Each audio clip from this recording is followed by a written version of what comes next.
Et avant la lecture du texte que je vous propose pour notre méditation, ce matin, je vous invite à la prière. Esprit d'amour, esprit de joie et esprit de paix, brille en nous comme une flamme que rien ne puisse éteindre. Esprit de lumière, esprit de vérité, éclaire-nous pour la parole que nous allons entendre. Et conduis-nous dans ta vérité. Amen.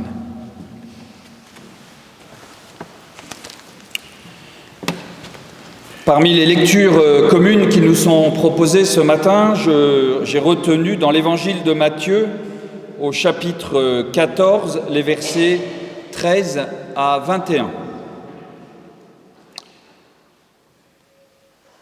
À cette nouvelle, Jésus prit un bateau pour se retirer à l'écart dans un lieu désert.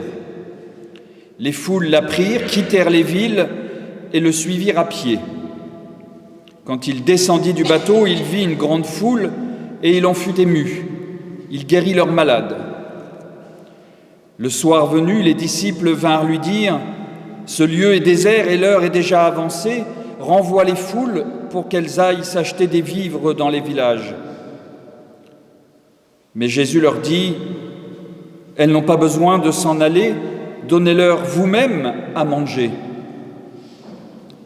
Ils lui disent « Nous n'avons ici que 5 pains et 2 poissons. » Et il dit « Apportez-les-moi ici. » Il ordonna aux foules de s'installer sur l'herbe, prit les 5 pains et les 2 poissons, leva les yeux vers le ciel et prononça la bénédiction. Puis il rompit les pains et les donna aux disciples, et les disciples en donnèrent aux foules. Tous mangèrent et furent rassasiés, et on emporta 12 paniers pleins de morceaux qui restaient. Ceux qui avaient mangé étaient environ 5000 hommes, sans compter les femmes et les enfants. Éternel, ta parole est une lampe à mes pieds, une lumière sur mon sentier. Amen.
Chers amis, j'aimerais vous faire une confidence qui n'en est pas tout à fait une si vous suivez nos cultes depuis le début de mon ministère ici.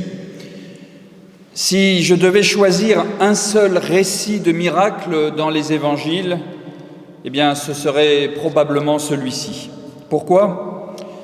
Parce que il y a plus de 20 ans, c'est grâce à ce texte que ma manière de lire la Bible a profondément changé.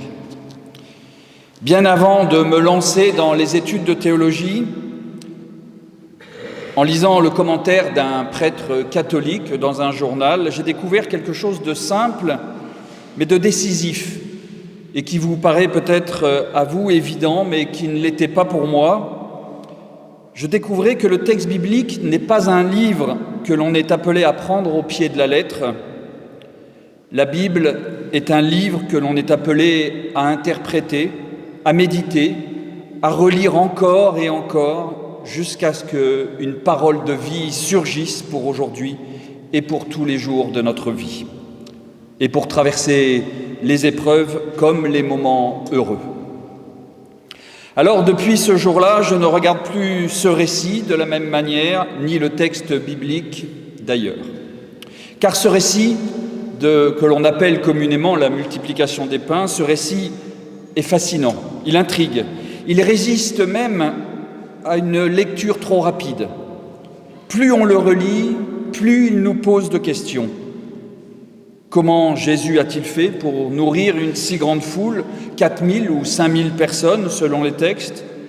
Et plus on croit l'avoir compris, plus il ouvre de nouvelles pistes. C'est un texte qui finalement fait naître des miracles, et peut-être pas toujours ceux que nous imaginons, mais des miracles qui transforment notre manière de voir Dieu, les autres et nous-mêmes. Et puis, il y a un fait que l'on oublie assez souvent. Ce récit est unique dans les évangiles parce que la multiplication des pains est racontée 2 fois par Matthieu, 2 fois par Marc, 1 fois par Luc et 1 fois par l'évangéliste Jean. Au total, 6 récits. Aucun autre miracle de Jésus n'occupe une telle place aussi importante. Et si les évangélistes ont choisi de le raconter avec une telle insistance, c'est qu'ils voulaient manifestement nous dire « Ne passez pas à côté de ce texte, il y a quelque chose d'essentiel pour votre foi ». Et ce qu'il y a d'autant plus étonnant, c'est que Jésus lui-même revient plus loin sur cet épisode de la multiplication des pains. Dans Matthieu comme dans Marc, alors que Jésus met ses disciples en garde contre le levain, c'est-à-dire les enseignements des pharisiens et des sadducéens, Jésus leur rappelle les 2 multiplications des pains pour leur expliquer ce qu'il veut dire quand il parle de levain. Comme s'il leur disait « Vous avez vu ce qui s'est passé ? Mais vous n'avez toujours pas compris ce que cela signifie ?» Autrement dit, le véritable enjeu n'est peut-être pas de savoir comment Jésus a nourri des milliers de personnes avec quelques pains et quelques poissons, mais la vraie question est ailleurs. Qu'est-ce que ce récit nous révèle de Dieu ? Qu'est-ce qu'il dit de Jésus ? Et surtout, qu'est-ce qu'il peut changer dans notre propre vie aujourd'hui encore ? Les commentateurs parlent parfois de ce texte comme un carrefour théologique. Et j'aime beaucoup cette expression de carrefour parce que dans ce récit se croisent plusieurs textes bibliques. Le récit de la manne du désert, celui du prophète Élisée qui nourrit la foule, le psaume 23 avec sa table, le banquet dans le livre d'Ésaïe et surtout ce récit annonce la scène. C'est comme si plusieurs grands chemins de la Bible se rejoignaient ici autour de ce miracle. Et ce ne sont pas seulement des textes bibliques qui se croisent ici, mais aussi des interprétations et des chemins théologiques. Alors, je vous propose de nous arrêter justement un moment à ce carrefour et d'observer ces routes qui se croisent. Et nous commencerons par regarder les lectures les plus traditionnelles de ce texte. Elles ont leur intérêt, mais je crois qu'elles ne disent pas encore tout. Puis nous essaierons d'aller un peu plus loin à l'écoute de ce que Matthieu veut nous faire entendre. et vous verrez que la bonne nouvelle de ce récit est peut-être encore plus belle, encore plus profonde et plus actuelle que nous l'imaginons, et surtout qu'elle peut nous concerner toutes et tous aujourd'hui, dès la sortie du temple. Alors la première manière de lire ce récit est sans doute la plus connue, mais je passerai dessus finalement assez vite parce qu'elle me semble avoir peu d'intérêt aujourd'hui. C'est celle qui consiste à voir dans ce texte un miracle matériel. Jésus aurait multiplié quelques pains et quelques poissons jusqu'à pouvoir nourrir 4 ou 5 000 personnes. Vous savez que cette lecture, je l'ai déjà dit dans d'autres prédications, me laisse toujours un peu perplexe parce qu'elle soulève pour moi une difficulté profonde. Si Dieu peut intervenir de cette manière, pourquoi tant d'hommes, tant de femmes, tant d'enfants meurent-ils encore de faim aujourd'hui ? Pourquoi voyons-nous des peuples entiers souffrir de la famine alors même que tant de croyants prient avec confiance ? Alors je ne peux pas construire ma foi sur l'attente d'un miracle qui ferait tomber la nourriture du ciel. Cette lecture est peut-être possible, elle est même importante pour beaucoup de croyants, mais pour ma part, elle ne rejoint pas mon expérience quotidienne de Dieu, ni celle du monde dans lequel je vis. Elle me laisse donc avec plus de questions que de réponses. On ne peut pas non plus s'empêcher de regarder comment les pères de l'Église ont interprété ce miracle. Et ce qui est frappant, c'est que les pères de l'Église ne se sont pas d'abord demandé comment Jésus avait pu multiplier les pains. Leur première question était tout autre. Elles étaient: que signifie ce miracle ?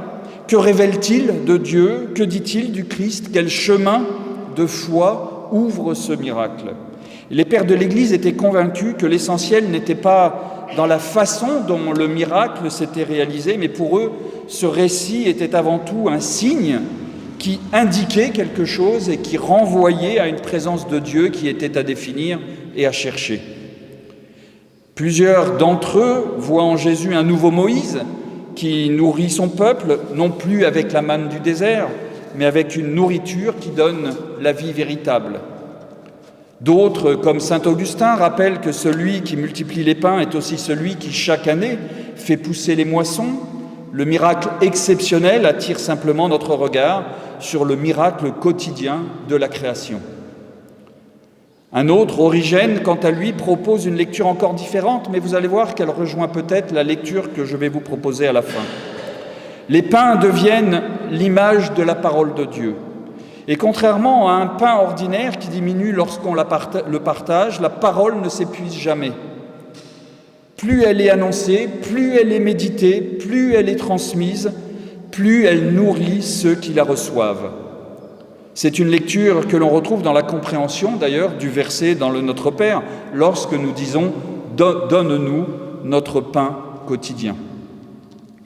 Et beaucoup des pères de l'Église voient également dans ce repas, dans ce grand repas avec 5000 personnes, une annonce de la scène. Les gestes de Jésus sont les mêmes. Il prend le pain, il rend grâce, il le rompt et il le partage, il le donne. Le pain devient alors le signe de la présence du Christ qui nourrit son Église. Vous voyez que dès les premiers siècles, les chrétiens ne se contentaient pas d'admirer ce miracle. Ils cherchaient d'abord à entrer dans la profondeur du récit, et cela est précieux pour nous encore aujourd'hui, car si les pères de l'Église nous apprennent une chose, eh bien, c'est que la véritable question, ce n'est pas comment ce miracle a-t-il eu lieu, mais bien quelle nourriture Dieu veut-il nous offrir à travers ce récit. Il y a encore une autre lecture que j'aimerais partager avec vous, qui m'a beaucoup marqué lorsque je l'ai découverte. Il y a donc une vingtaine d'années, c'est elle qui m'a fait comprendre donc qu'un récit biblique pouvait être interprété autrement que de façon littérale. Selon cette interprétation, chacun dans la foule avait emporté un peu de nourriture, avait apporté son pique-nique.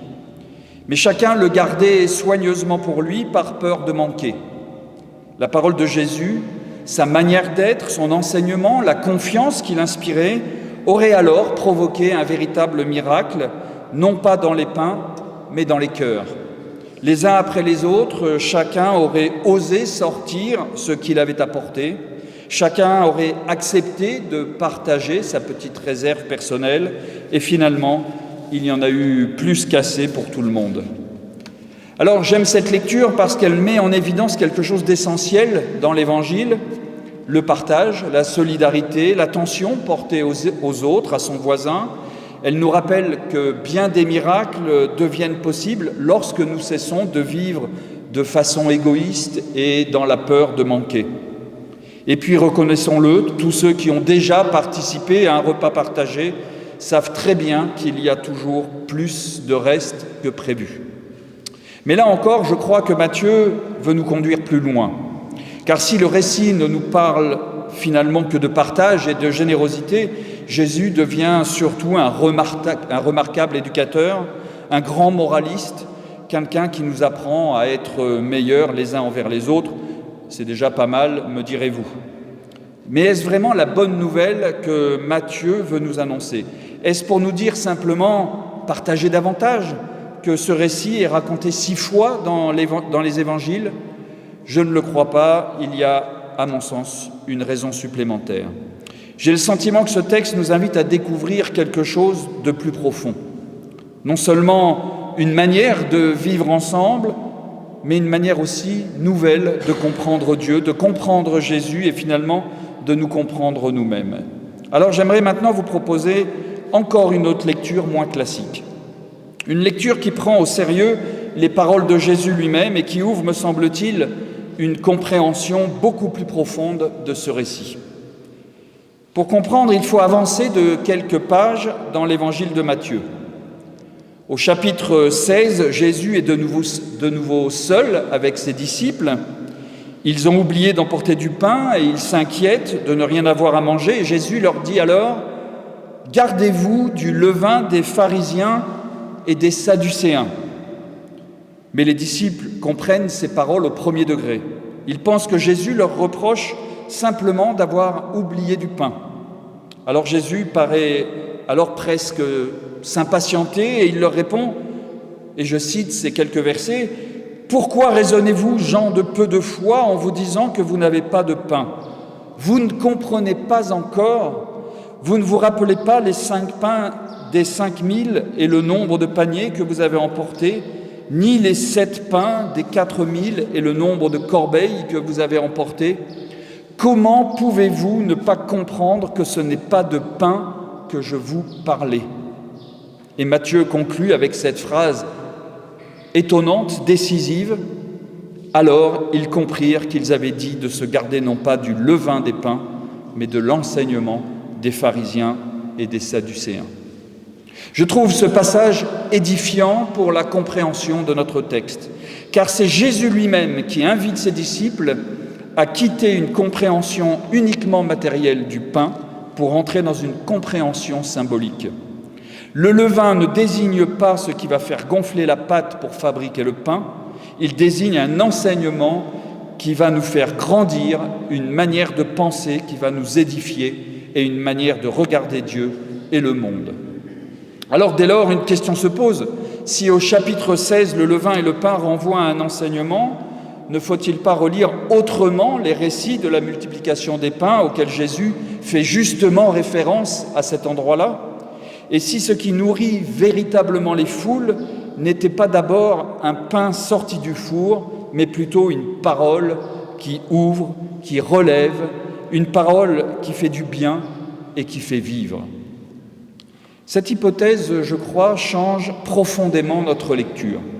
Le miracle ne consiste plus d'abord en une multiplication matérielle des pains, le miracle devient la multiplication d'une parole, d'un enseignement, d'une espérance. Une espérance qui se transmet à ce moment-là de bouche à oreille et qui nourrit bien au-delà d'un simple repas. Nous tenons maintenant, me semble-t-il, le début de la compréhension de ce récit. Si le pain désigne la parole de Jésus, son enseignement, alors le miracle prend déjà une toute autre dimension. Mais j'aimerais aller encore un poil plus loin avec vous ce matin. Imaginez un instant cette foule 4 000, 5 000 personnes rassemblées autour de Jésus. Nous sommes il y a 2000 ans. Il n'y a ni microphone, ni haut-parleur. Il y a peut-être des amphithéâtres grecs construits dans le coin, mais probablement pas au bord de la mer de Galilée. L'enseignement se déroule donc en plein air. Jésus a face à lui 5000 personnes. Une question toute simple se pose alors. Comment les personnes qui se trouvent au fond de la foule, au dernier rang, les plus éloignées de Jésus, peuvent-ils entendre les paroles de Jésus ? Il est certain qu'ils ne les entendent pas directement. Peut-être les reçoivent-ils par ceux qui sont plus proches. L'un répète à son voisin ce qu'il a compris, ce qu'il a entendu. Celui-ci le transmet à son tour. Et ainsi, la parole circule. Elle voyage de bouche à oreille. Chacun la reprend avec ses propres mots, sa sensibilité, son expérience, sa culture. La parole n'est pas enfermée, elle est déjà en train de se multiplier. Une parole de Jésus reçue par une personne, devant, au premier rang, va se répandre de multiples façons jusqu'au dernier rang. N'est-ce pas là le véritable miracle qu'il faut entendre ? À partir d'un enseignement de Jésus, d'une parole, d'un geste, d'une rencontre, va naître ici une multitude de témoins.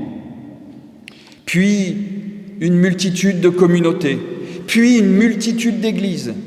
Toutes ne diront pas les choses de la même manière, toutes ne comprendront pas exactement de la même façon, mais toutes essaieront de transmettre ce qu'elles auront reçu du Christ. Voilà le miracle qui continue encore aujourd'hui. Depuis 2000 ans, la parole de Jésus ne cesse de se multiplier. Elle traverse les langues, elle traverse les cultures, les continents. Elle inspire des hommes et des femmes très différents qui la reçoivent, qui la méditent, qui l'interprètent et qui la transmettent à leur tour. Voilà pourquoi nous sommes encore réunis ici ce matin en 2026. Nous sommes tous au bénéfice, nous sommes tous des héritiers de cette chaîne ininterrompue de témoins et nous sommes au bénéfice de cette multiplication de la parole. Et c'est peut-être sous cet angle aussi que nous pouvons comprendre et regarder le sens de la Sainte Seine. Lorsque nous recevons ce petit morceau de pain, quand nous partageons la scène, nous ne faisons pas seulement mémoire du dernier repas de Jésus avec ses disciples, nous faisons aussi mémoire d'une chaîne ininterrompue de témoignages et de partage. Nous accueillons aussi cette parole qui nourrit notre vie et qui a nourri tant de vies depuis des siècles. Ce pain devient le signe de l'évangile reçu, transmis et interprété. Les béatitudes, le sermon sur la montagne, les paraboles, l'appel à aimer, à pardonner, à espérer. Nous recevons cette parole pour qu'elle fasse son chemin en nous, qu'elle transforme notre existence, puis qu'elle soit à notre tour partagée avec d'autres. Alors oui, la multiplication des pains est bien un miracle, mais c'est peut-être moins le miracle d'une nourriture qui se multiplie que celui d'une parole qui ne cesse de porter du fruit. Une parole qui, depuis Jésus jusqu'à aujourd'hui, continue de nourrir des cœurs, de faire naître des communautés vivantes et d'ouvrir des chemins d'espérance. Voilà pourquoi, avec ce récit, nous sommes à un véritable carrefour des évangiles. Parce qu'il nous rappelle que la parole de Dieu ne diminue jamais lorsqu'elle est partagée, bien au contraire, elle grandit et elle continue encore aujourd'hui de nourrir le monde. Et finalement, ce récit nous pose une question très simple. Si le miracle est bien celui d'une parole qui se multiplie lorsqu'elle est partagée, alors où ce miracle va-t-il continuer aujourd'hui ? La réponse est peut-être plus proche que nous l'imaginons. Le miracle continuera lorsque nous quitterons ce temple. Chaque fois qu'une parole de réconciliation sera prononcée, un miracle se produira. Chaque fois qu'une parole d'amour, de réconfort et d'espérance sera offerte à quelqu'un qui n'en a plus, le miracle se produira. Chaque fois que nous témoignerons avec nos mots, sortis tout droit du cœur, ce que l'Évangile a changé dans notre vie, un miracle se produira. C'est vrai, Nous ne serons sans doute jamais capables de multiplier des pains, mais nous pouvons tous multiplier une parole qui relève, une parole qui console et qui ouvre un avenir à une vie en plénitude. Il nous revient à nous tous aujourd'hui de témoigner de la bonne nouvelle de Jésus-Christ dans nos vies de tous les jours. Et c'est peut-être cela le plus grand miracle que Jésus ait confié à ses disciples, une parole qui ne s'épuise jamais lorsqu'on la partage, mais qui grandit, une parole qui se transforme et qui rejoint des femmes, des hommes différents et qui continue aujourd'hui encore à nourrir le monde. Alors, à notre tour, il nous revient de distribuer ce pain-là. Amen.